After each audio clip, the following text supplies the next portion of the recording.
आता एक छोटे गोळे करून घेतोय या चिकनच्या मिश्रणाचे आणि आता आपल्याला या बॅटरमध्ये त्याला बुडवून नंतर पोह्याचं कोटिंग करायचं आहे।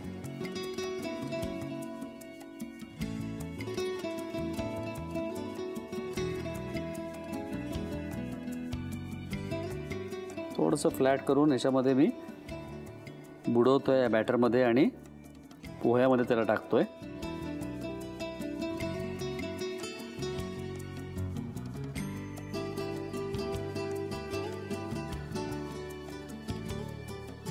आता याच्यावर परत पोहे टाकायचे आपल्याला।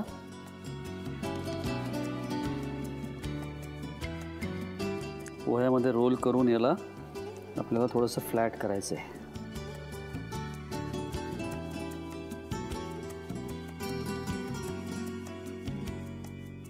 आता या मिश्रणामुळे पोहे याला व्यवस्थित चिटकतात चिकनला आणि आपल्या ज्या टिक्क्या आहेत त्या कुरकुरीत पण होतील छान।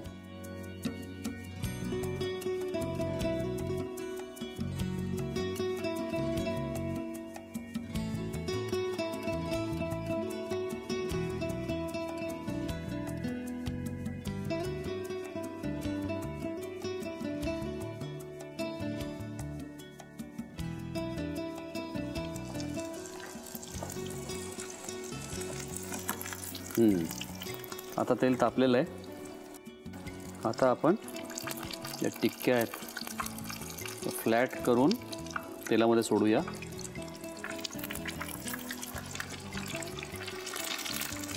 मी जास्तीत जास्त त्याला फ्लॅट करतोय।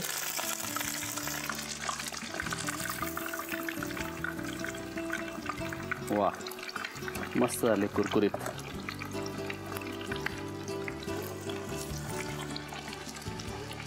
कॉलेजमध्ये एक वेगळीच मजा होती। आमच्या किचनमध्ये जो चौघांचा आमचा ग्रुप होता, म्हणजे टेबल पार्टनर्स, आणि मग नंतर जी काही गट्टी जमली खूप मजा यायची। नंतर सुरुवातीला एनिवे ॲडजस्ट करायला थोडासा त्रास होतच असतो, पण एकदा आपल्याला सगळं लक्षात यायला लागलं आणि सवय झाली की मग काही वाटत नाही। छान। वा, रंग पण छान येतोय आणि क्रिस्पी होत आहेत।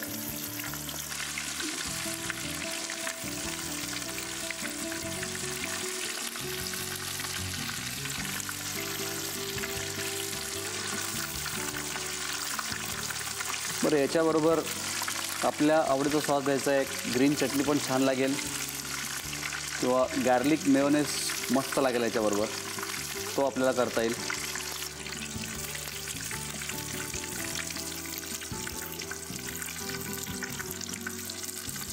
त्याला काढून घेतो।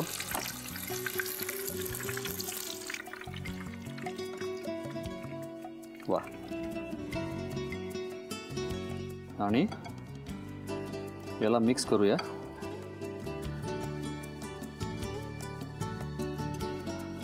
थोडंसं यात तेल टाकतोय म्हणजे तुकडे जरा व्यवस्थित वेगवेगळे होतील, त्या दृष्टीने चिटकणार नाही फ्राय होताना।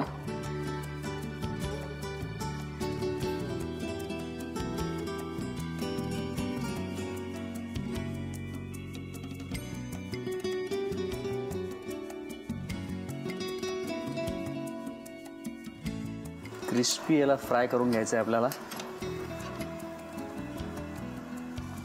बस, आता याला काढून घेतो। बघा काय मस्त रंग आलाय।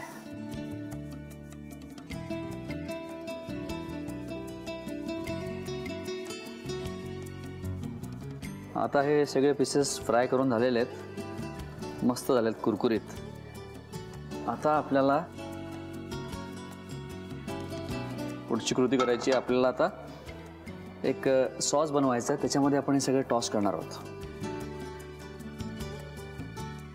तर याच्यामध्ये मी हे जी पानं असतात फ्लावरची, ती पण इथे वापरणार आहे। फ्लावरची जी पानं असतात ना, युजली बुंध्याला खाली असतात पानं, ती वापरतोय।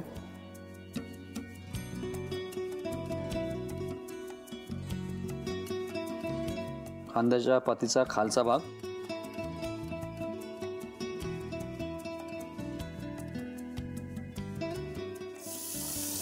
याच्यात टाकतोय गार्लिक आणि 1 चमचा आलं.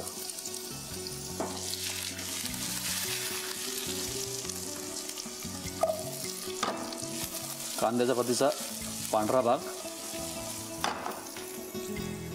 आणखीन थोडा घालणार आहे मी.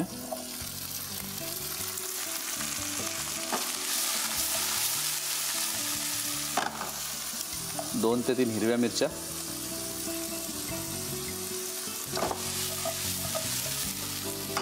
हे करताना मात्र हाय फ्लेमवर करायचं आहे.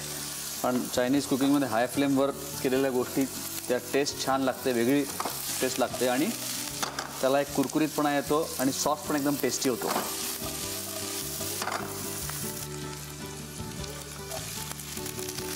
ही पानं पण टाकतोय मी याच्यात.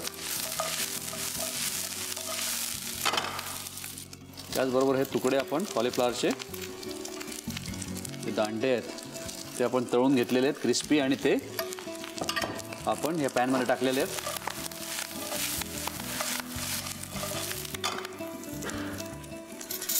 हे सगळं करताना किचनमध्ये पण आमच्या ज्या भिंती असतात त्याच्यावर बरेच काही उडतं, पण ते कंटिन्युअस आम्ही क्लिनिंगचं करत असतो. पण काय अशा 2-4 गोष्टी केल्याशिवाय कुकिंग करतोय आम्ही असं वाटत नाही. त्याच्यामुळे किचनमध्ये पण मजा चालली असते. त्यात टाकतोय चिली सॉस, 1 सव्वा चमचा चिली सॉस, 1-1.5 चमचा केचप, थोडी साखर, मीठ. त्याचबरोबर मी याच्यात टाकतो थोडी सीझनिंग पावडर.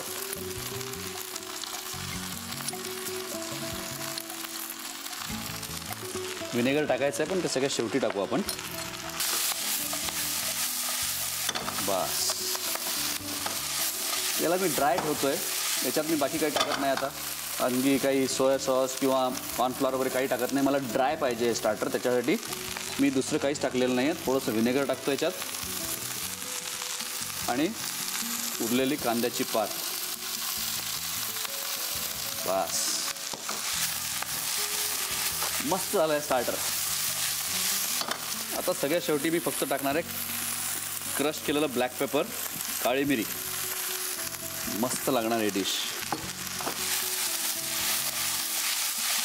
बघूया जरा काय पाहिजे का.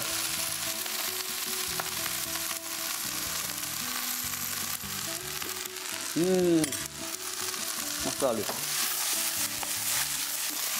मंडळी मी काम करतो, याला प्लेटमध्ये काढून देतो. तोपर्यंत तुम्ही साहित्य आणि कृती लिहून घ्या. कॉलीफ्लॉवर स्टेम गार्लिक पेपरसाठी लागणारे साहित्य: पातीचा कांदा, पातीच्या कांद्याचा पांढरा भाग, टोमॅटो सॉस, मैदा, फ्लॉवरचे दांडे, कॉर्नफ्लॉवर, चिरलेला लसूण, साखर, आलं, चिरलेली हिरवी मिरची, baking powder, seasoning powder, vinegar, काळी मिरी पूड आणि चिली सॉस. कृती: प्रथम फ्लॉवरचे दांडे कापून घ्यावेत. पॅन मध्ये पाणी गरम करून त्यामध्ये मीठ आणि फ्लॉवरचे दांडे घालून ते वाफवून घ्यावेत. वाफवून घेतलेले फ्लॉवरचे दांडे गाळून घ्यावेत. एका बाउल मध्ये 3 चमचे मैदा घेऊन त्यामध्ये 3 चमचे कॉर्नफ्लॉवर, बेकिंग पावडर, मीठ आणि पाणी घालून सर्व मिश्रण नीट मिसळून घ्यावं. फ्लॉवरच्या दांड्या कॉर्नफ्लॉवरच्या मिश्रणात घोळवून कढईतील गरम तेलात तळून घ्याव्यात. एका बाजूला फ्लॉवरची पानं, पातीचा कांदा आणि पातीच्या कांद्याचा पांढरा भाग कापून घ्यावा. एका खोलगट पॅन मध्ये तेल गरम करून त्यामध्ये लसूण, आलं, पातीच्या कांद्याचा पांढरा भाग, चिरलेली हिरवी मिरची, फ्लॉवरची पानं, फ्लॉवरच्या दांड्या, चिली सॉस, टोमॅटो सॉस, साखर, मीठ, सीझनिंग पावडर, विनेगर, पातीचा कांदा आणि काळी मिरी पूड घालून सर्व मिश्रण नीट परतून डिश सर्व्ह करावी. पहिल्यांदा काय बनवतोय पदार्थ? व्हेज पप्स बनवतात. व्हेज पप्स. पुढचा पदार्थ काय आपला? राईस पप्स.